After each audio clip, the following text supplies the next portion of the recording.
an absolute balance of art and science. Kanin siya nga. Dili lang ako siya preference. Guys, bana ka ng gagawin. Makita ko flat bottom kasi ang uban na So blooming is allowing the coffee to decaf atong pagka-roast sa coffee.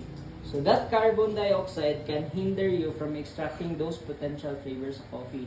That's why gina-allow gid namo nga mag-ligas or mag-steep ang coffee. So what is the allowable time? Yun ang question. Actually, you can put double the amount na dayon.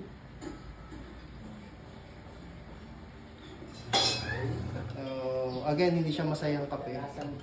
Kanang toyo.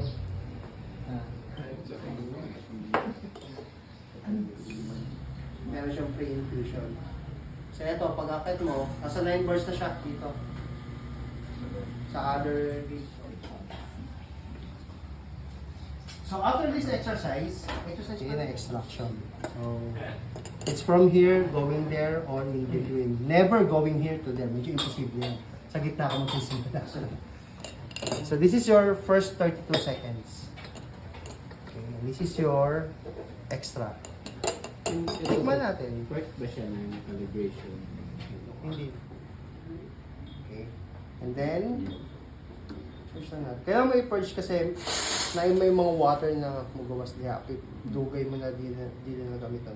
So, wag mong hihilahin yung steam one when you're steaming. Yung iba kasi, mag-steam na, hinihila nila, ginaganon.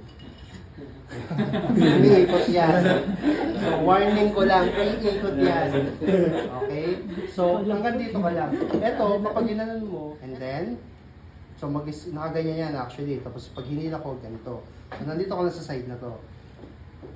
This is husband and wife. Itong dalawang to. Yes. Husband. So, now, nakita nyo yung tip na to. Itong tip na to is your indication na dapat. And then, i-on ko, from right hand, on.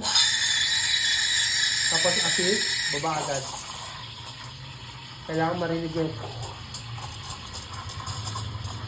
dalawang cup gagamitin ko, so a little bit more foam. And then pag mainit na, go up, close. Ito yung motion. Wala masyadong cross section. May cross section ka dyan, imaginary, below itong tip na to, dito sa ilalim. Diyan ka magbubuhos. Okay, bubuhos ko doon. Okay, wala pang white, baba ka na konti. May white na. Tapos pantay mo na yung cup mo. Kita ko on a higher level, ito yung platform. Ganyan.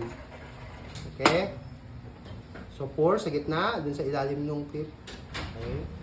Walang puti, bababa ko. Yung puti na, tapos papantay ko sabay. And then that's it. Kaya mabilis ka rin mag-pour. Na control.